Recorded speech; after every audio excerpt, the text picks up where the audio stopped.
Hi, Cam. Thank you for agreeing to be interviewed. Can you introduce yourself and tell us who you are and a little bit about your podcast?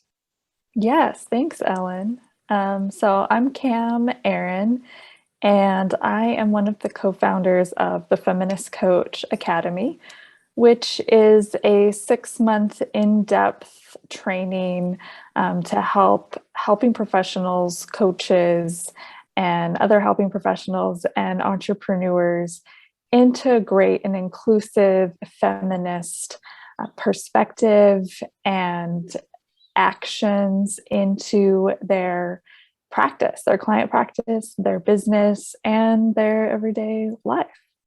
Awesome. And your podcast is called the Feminist Coach Academy podcast, right? Yes, it So is. very easy to remember that. Yes.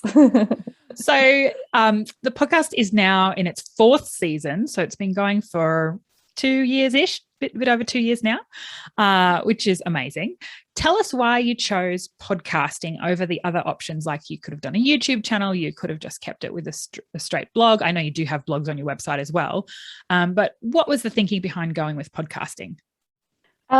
So we had done podcasting before in our other businesses and just really enjoyed it. And it is we find it easier to produce than a video for YouTube.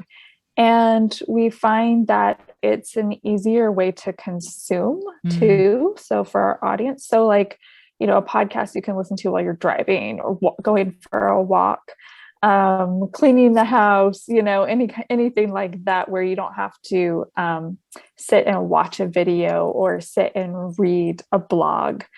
So yeah, I think, and this podcast still seemed pretty popular. So Yeah. it seemed like the way to go. Yeah, absolutely. And it's become part of your, overall marketing for the Feminist Coach Academy. Tell us about the way that looks, the way you, I suppose, integrate the podcast with the other marketing efforts that you do. Yeah, it's definitely a great way to talk to folks who are thinking about joining our training, folks who want to learn more about being aware and inclusive and want some tips and suggestions and new ways of thinking of things. And it's also a great way to communicate with our current members too, and to expand on topics and do interviews with folks to help everyone who's listening, whether they are in our training or not, begin to like integrate, being more inclusive and learning more, going deeper with their analysis of feminism and social justice. And we share like changes that we make in the training as well on the podcast. And yeah, it gives announcements of things going on. And so creating a little community. And of course, we share our episodes on social media as well as our weekly newsletters. So yeah, it's definitely a big part of our marketing. Yeah. And you're able to repurpose it then. So it becomes social media content, it becomes newsletter content. And what I love about the way you and Nay, because there's also a co-host and a co-founder, Nay, I love the way that you actually sort of use the podcast to hold yourselves accountable to your values and your goals. And then you share, like you said, any changes you're making or updates you're making. So to keep people informed, I suppose, of the way you're updating your own work. Yeah, exactly. We're pretty transparent about what we're learning and unlearning and implementing and trying to hold ourselves accountable and modeling that for others and hoping that in modeling that for others, that other people will be inspired to do the same. Yeah, you do a great job of that modeling, I think. And I've also noticed, so you do your podcast in seasons rather than every week of the whole year. And you tend to run your podcast seasons around, because you have two different intakes of your program each year. So you tend to do the seasons sort of in line with that and then give yourselves a break, right? Which is important to avoid burnout. Was there any other reasons why you chose to do seasons? I think it gives us a chance to record more episodes and without having to worry about are we going to have a new episode to release every week? And I have experience in the past with my past solo business of doing a weekly podcast where I am releasing an episode a week, and it just wasn't sustainable. No. And yeah, so Absolutely. it's really kind of about sustainability, and then and being able to prepare more, and then also then kind of picking and choosing more quality episodes. I think, just being able to, and then not have to worry about, okay, well, if this person I wanted to interview then cancels on me, like, oh no, what am I going to do? Where we have more time to prepare a different episode. Yeah. I love that point about quality over quantity. Like, I think it's really important for people to know that it's okay to do seasons. It's okay to take a break. You don't have to show up in this every single week manner if you want to, and if that works for you, great. But you don't have to show up that way to still have a successful podcast that, really supports your business and also supports you as people first, right? Exactly. Yeah, we have to be supported. Yeah, in order to really show up for it. I also think, obviously there are some people who are just totally loyal to certain podcasts and will listen to every single episode whenever it comes out. But I've been listening to podcasts for a while, and I think, I don't know, making it seasonal, it kind of makes it juicier, it's kind of like a TV series where you're like, once your TV series, the next season of your favorite TV series comes out, it's like, oh yeah, you get more excited about it. Absolutely. You kind of have something to look forward to. So yeah. And it also don't burn out our audience too. Yeah, true. Absolutely. That burnout aspect from the audience perspective as well. And also it gives, from a marketing perspective, it gives you that opportunity to also, you can do a little mini launch for every you can build the anticipation for every podcast and that's season. what we try to do. Yeah, like a month or two before we're releasing, we put it out there on our socials and newsletter, and sometimes even just like an unedited promo out there saying, okay, next season is coming up soon, stay tuned.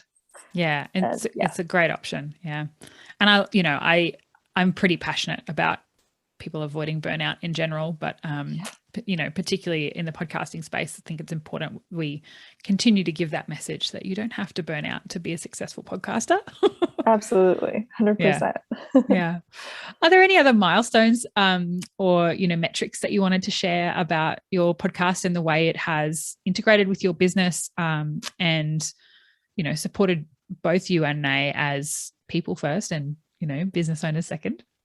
It's definitely growing, and it's definitely something like to stick with over time, because it does grow over time, even if it seems slow at first.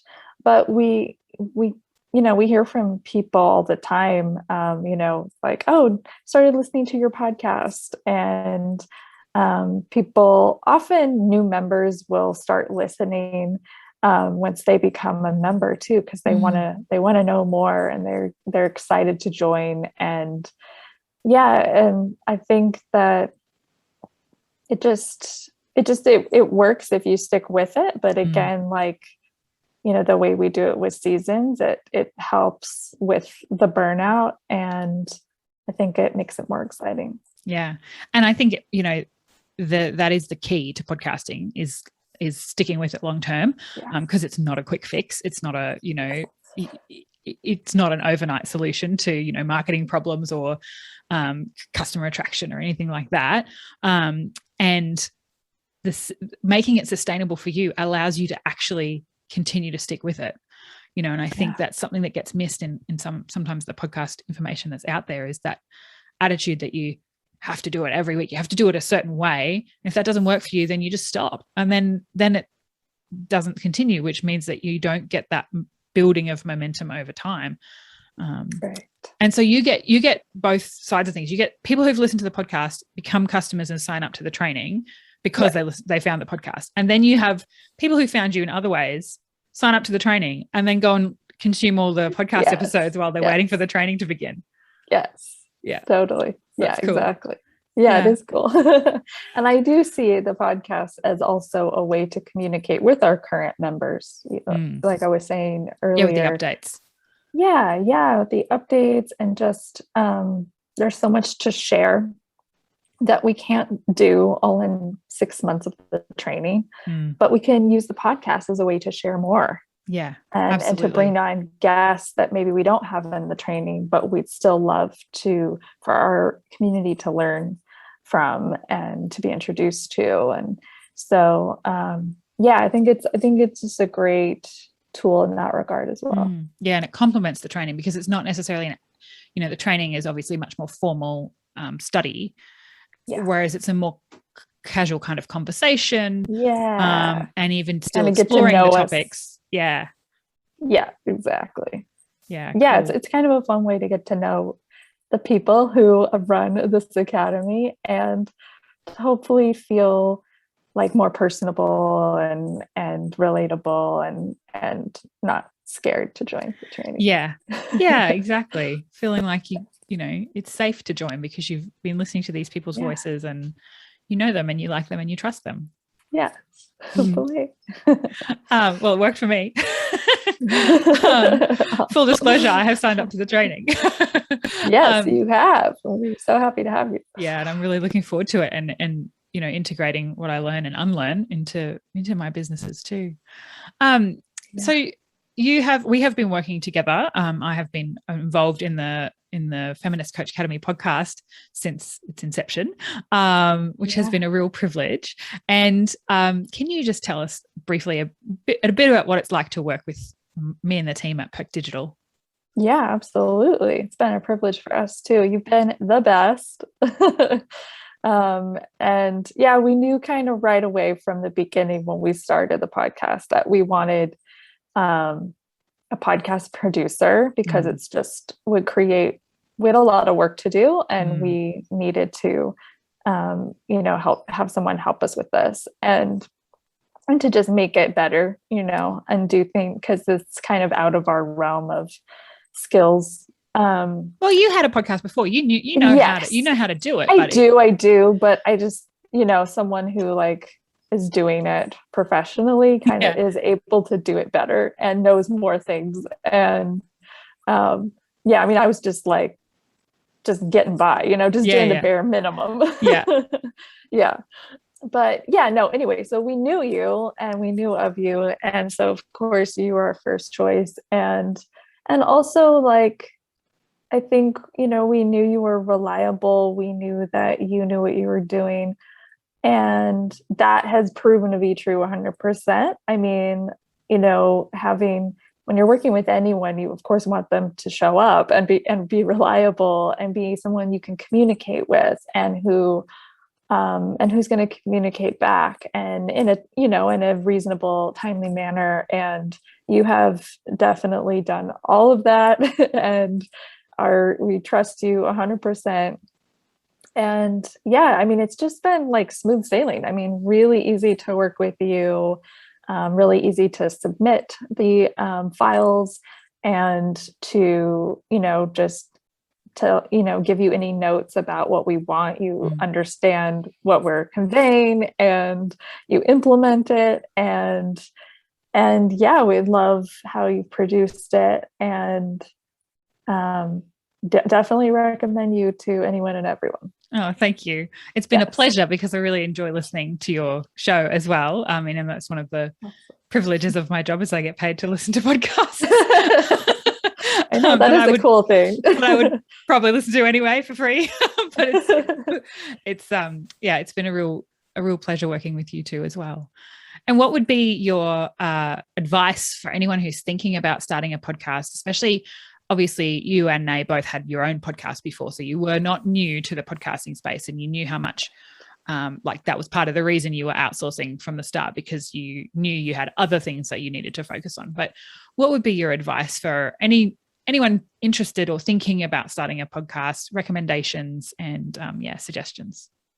Yeah, I think starting it from wherever you're at, even if you can't afford to hire someone like Ellen and PERK Digital, just begin with what you've got, with where you're at. You don't need a fancy mic to start.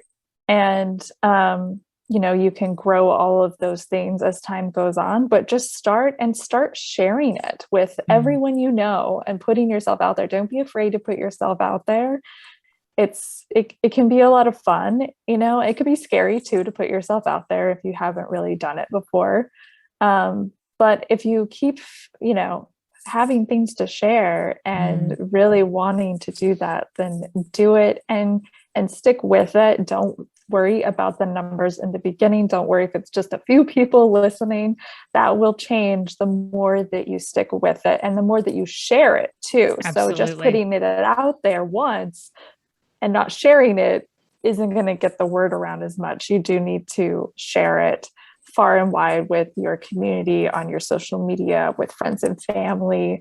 Try to have the courage to share,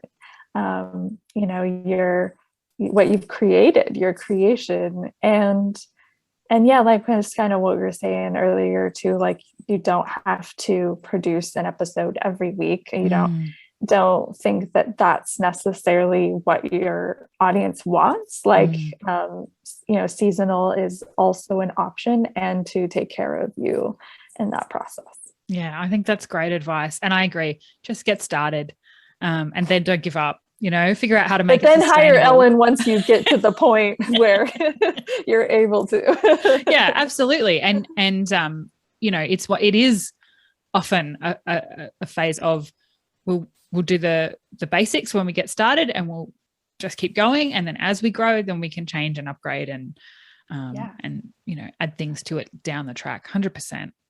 Exactly. It's so nice when you are in a position to hire someone to just let them deal with it, to just give it to them and to just know you're in good hands and it's being taken care of. And it's just like, yes. A relief. Yeah, definitely. Yeah. Well, we're happy to provide that relief to people. Thank you, Cam. I really appreciate you sharing your story of the Feminist Coach Academy podcast, and I look forward to many more seasons to come. I do too. Thank you.